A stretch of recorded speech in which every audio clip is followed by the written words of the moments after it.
Hello viewers, कैसे हो तुम सब।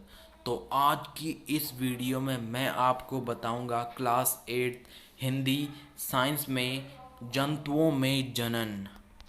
तो इस वीडियो में मैं आपको इस चैप्टर की एक्सरसाइज बताऊंगा।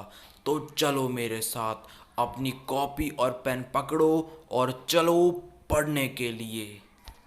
लेकिन एक्सरसाइज देखने से पहले अगर तुमने मॉडर्न मास्टर जी को अभी तक सब्सक्राइब नहीं किया है तो जल्दी से मॉडर्न मास्टर जी को सब्सक्राइब कर लें और बेल आइकन भी दबा दें ताकि आने वाली हर वीडियो की नोटिफिकेशन सबसे पहले आप तक पहुंचे। तो चलो एक्सरसाइज शुरू करते हैं। तो हमारी एक्सरसाइज में सबसे पहला क्वेश्चन है, सजीवों के लिए जनन क्यों महत्वपूर्ण है, समझाइए। अब आपको बताना है कि जो सजीव होते हैं उनके लिए जनन क्यों महत्वपूर्ण है और उसको आपको समझाना है। तो अब हम इसका आंसर देखते हैं। ये प्रक्रम प्रत्येक जीव की उत्तरजीविता के लिए आवश्यक है। जनन क्या है? जनन प्रक्रम प्रत्येक जीव की उत्तरजीविता के लिए एक आवश्यक है, अर्थात यह एक जैसे जीवों में पीढ़ी दर पीढ़ी निरंतरता बनाए रखना सुनिश्चित करता है। यानी कि अगर जनन नहीं होगा तो पीढ़ी आगे नहीं बढ़ पाएगी। तो जनन किसके लिए महत्वपूर्ण है?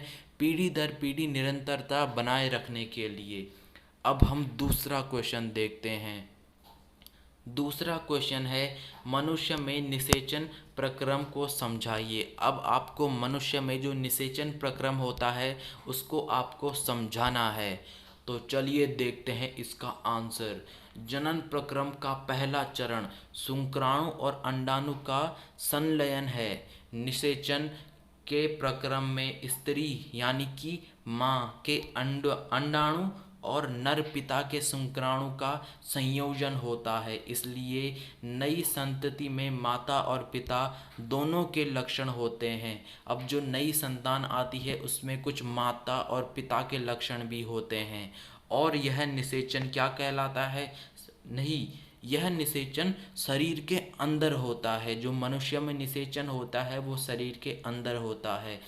निषेचन दो प्रकार का होता है, एक बाह्य निषेचन होता है जो बाहर होता है और एक अंतः निषेचन होता है।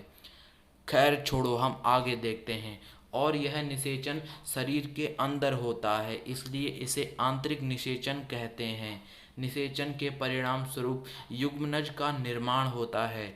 निषेचन के बाद क्या होता है? युग्मनज का निर्माण होता है। आपके सामने यहाँ पर एक डायग्राम है। आप डायग्राम की मदद से और भी अच्छे से समझ सकते हैं। ये आप देखें, संलयित केंद्रक है, आप देख सकते हैं, और ये अंडाणु है। और ये आप देखें, उसके बाद जो शुक्राणु है वो अंडाणु पर अटैक कर रहा है, अटैक नहीं कर रहा है।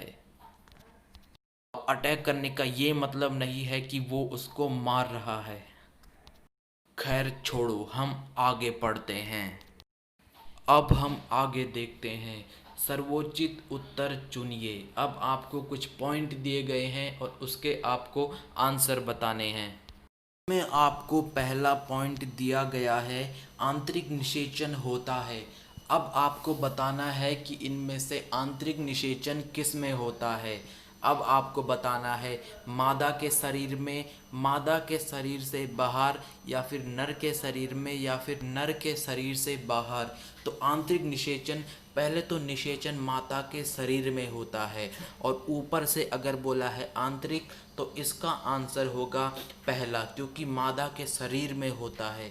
तो आप इसका आंसर फर्स्ट पे लगाएंगे। उसके बाद दूसरा पॉइंट है हमारे पास, एक टेडपोल जिस प्रक्रम द्वारा वयस्क में विकसित होता है वह क्या है? जो एक टेडपोल होता है वो किस प्रक्रम के द्वारा वयस्क में विकसित होता है? तो वो प्रक्रम कहलाता है हमारा कायांतरण। तो उसको आप कायांतरण पर टिक लगाएंगे। उसके बाद गौ है, एक युग्मनज में पाए जाने वाले केंद्रकों की संख्या होती है। जो एक युग्मनज में जितने भी केंद्रक पाए जाते हैं उनकी संख्या कितनी होती है? तो उनकी संख्या होती है 2। एक युग्मनज में 2 केंद्रक पाए जाते हैं। तो अब हम फोर्थ क्वेश्चन देखते हैं। निम्न कथन सत्य है, ट्रू है, अथवा असत्य है, फॉल्स है, संकेतित कीजिए। तो अब आपको बताना है कि इनमें से कौन से स्टेटमेंट जो हैं वो ट्रू हैं या फिर फॉल्स हैं। तो पहले हम क वाला देखते हैं।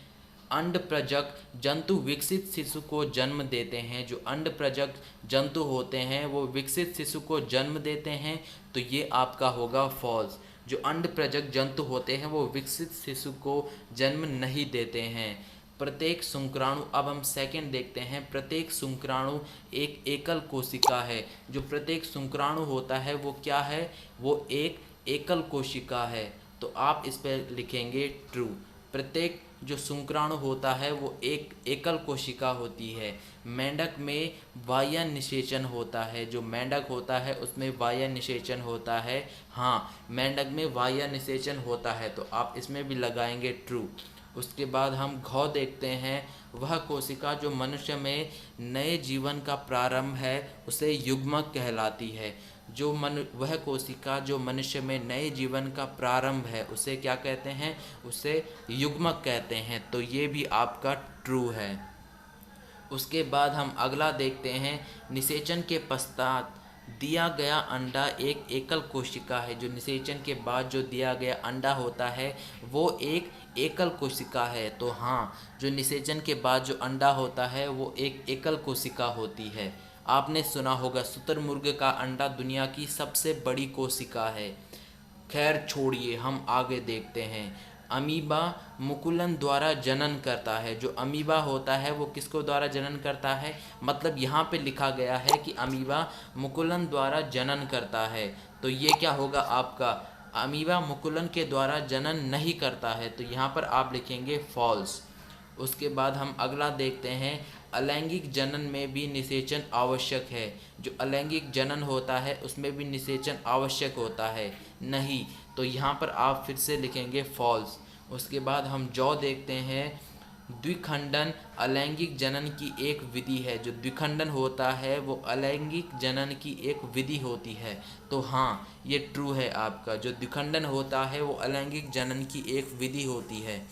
अगला आपके पास झ है। निषेचन के परिणाम स्वरूप युग्मनज बनता है। जब निषेचन होती है तो उसके बाद युग्मनज बनता है, तो ये है आपका ट्रू।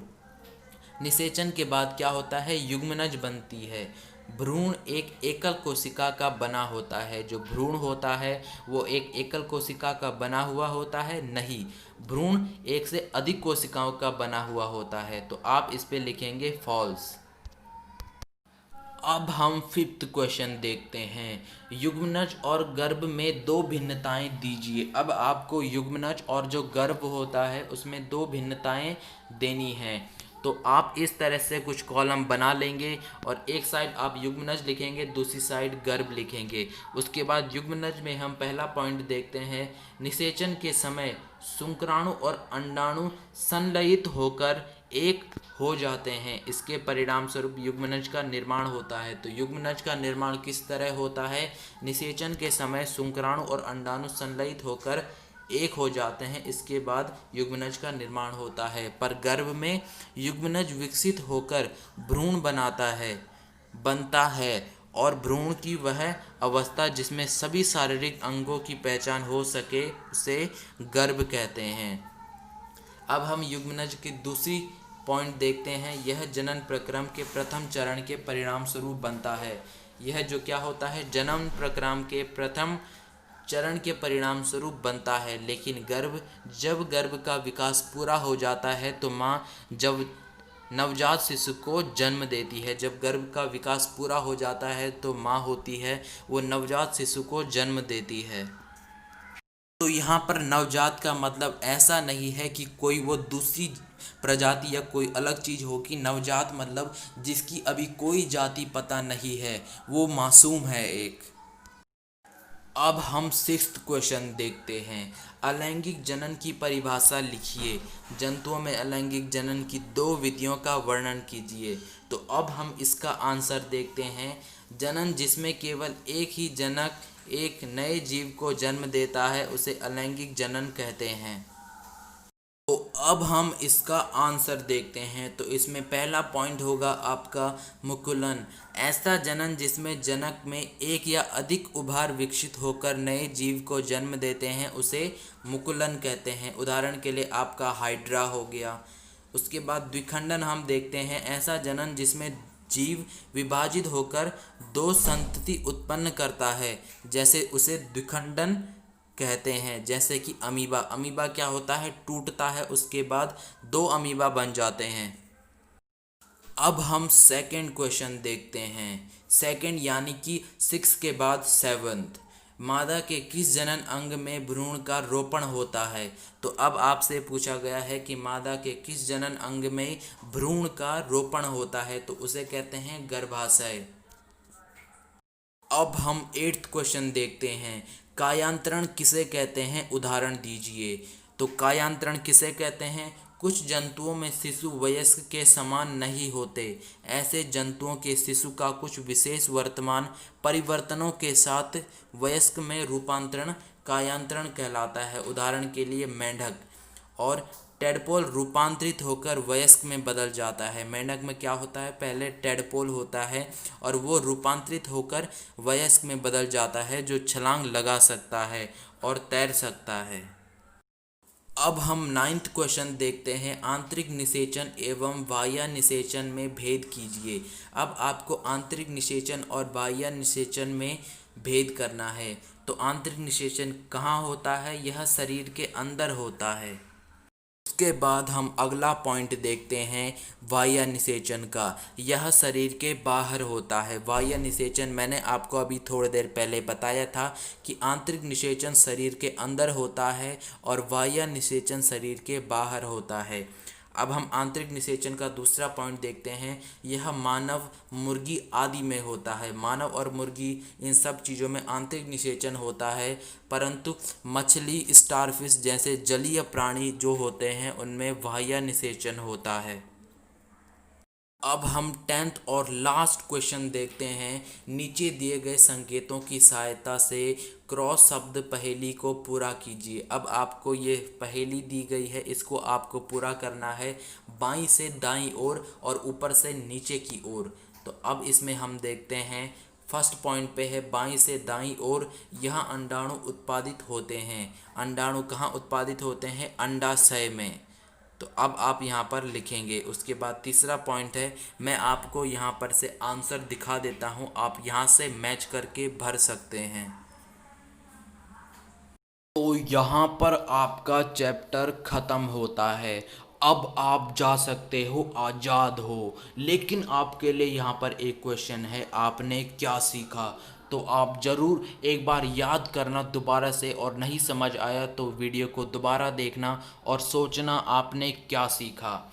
उससे पहले अगर आपने अभी तक मॉडर्न मास्टर जी को सब्सक्राइब नहीं किया है तो मॉडर्न मास्टर जी को सब्सक्राइब कर लें और बेल आइकन भी दबा दें, ताकि आने वाली हर वीडियो की नोटिफिकेशन सबसे पहले आप तक पहुंचे। तब तक के लिए पढ़ते रहें और मॉडर्न मास्टर जी का नाम भी रोशन करें।